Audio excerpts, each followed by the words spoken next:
I think the memory project started a long time ago, when I was a child. I can remember looking through boxes of photographs, and there were very, very few photographs of my parents' family. In that was a photo of her brother, Kalma. Carmen was about 3.5 years younger than me. A very good-looking little boy, very good boy, although he always wanted to prove to the teacher that she's not right and he is right. That photograph, I think he was 4.5, 4.5. I must have been 7, so he was like 4. When I was a kid, I always thought that I would be able to find Kalma somehow, that I would be able to bring him back to my mother. It was a fantasy of mine to somehow bring a piece of my mother's lost past back to her. I don't remember the date, but I saw him like a Saturday, and Monday we were taken to camp. I mean, the young people were sent away to a concentration camp. And I never heard or knew about him no more, nothing about him. I don't have memories of the actual person, but I have memories of the stories of that person. And I put that together with the photograph that I have. And there's some kind of composite that comes out of the memory of the story and the photograph, and then the interweaving of the planes when I'm painting and the movement of the light and texture, and there's something tangible that comes out of that. There's a feeling. I'm imagining, okay. It is about imagining, after all. Constructing. There's so many possibilities. There's a connection between memory and the creative process. And through the creative process, you can help recapture memories, because there's a lot unconscious, both in the process of painting and in one's psyche. You build and you build and you build and you destroy, and you find a plane and lose a part of the head and rediscover where it is in space. Yes. And during the process, you feel a curve of a head. You find a cheek in space. You see where the head stands on its axis. Suddenly the form feels real.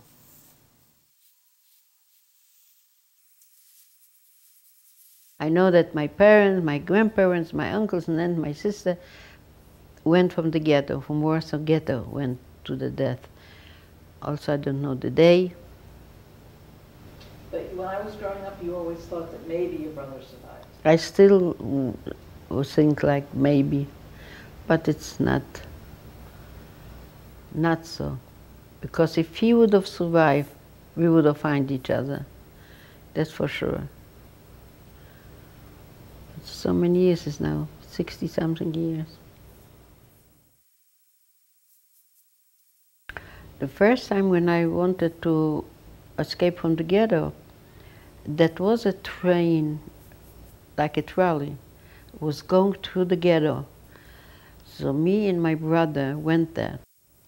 And we passed through the ghetto, but before we went on the other side, out of the ghetto, a German with a policeman, Polish policeman, came into that train, checked, and they said, all you there out.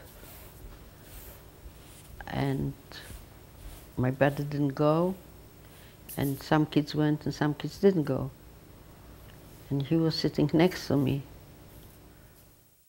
And then the policeman came over, or the German, I don't remember, and took him out.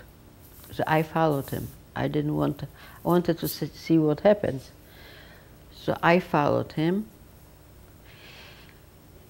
And that was on the border of ghetto and not ghetto. And there was like a booth This was a German and a policeman at the booth. And the German started to hit my brother. And I started to beg with him and to talk to him. Don't hit him, hit me, because he's a little boy, he's a little child.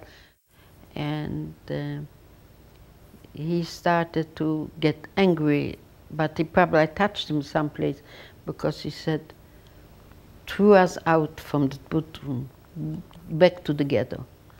We were running, and I lost one shoe. I didn't have the shoe more. So this was the first time when I wanted to escape. I myself probably would be able to go through. But with my brother, he looked Jewish. I didn't look Jewish. So I went back into the ghetto. We both were lucky, because the other children were taken to this police station. And then I don't know what happened to the other ones. My mother's brother, Kalma, we think, died when he was about 15 years old. I don't know if my brother went with all the Jews, or if he went voluntarily, or the person that he was working for sent him out, or he remained someplace in the woods or someplace, I don't know. Kalma was the last person who my mother saw in her family. For several reasons, she thought that Kalma might still be alive. If there was anyone in the family who survived, it would have been Kalma. He was so resourceful, he was so clever.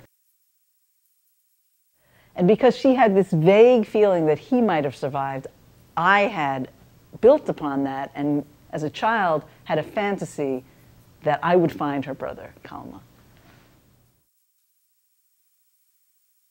As I moved the brush, I felt through that curve a gesture, and that gesture gave me a tangible feeling of the person. And that put me in touch with Kalma. That made me feel my uncle. It was that tilt of the head up that made me feel him looking at the photographer and maybe saying to himself, what's going on behind that camera? I'm almost shocked by it sometimes, by the intensity of a gesture.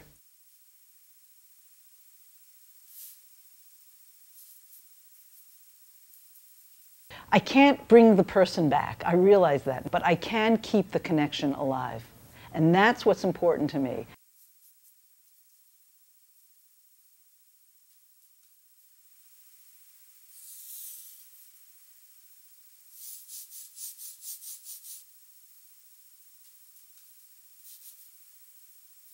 Something in the repetition, something in the attempt to capture him made me feel connected to him, and not only to him, but to others in my own past who I've lost.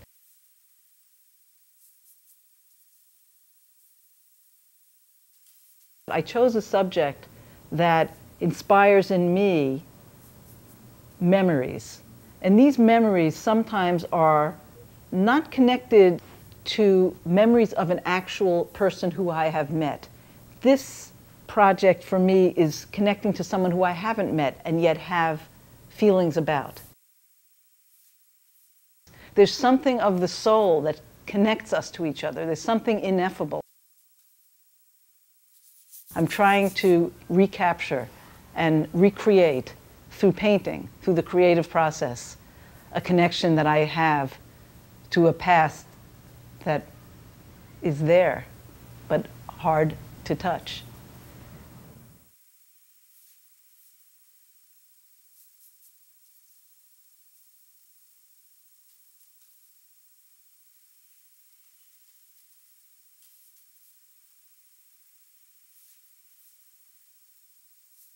I can't bring the person back, I realize that, but I can keep the connection alive.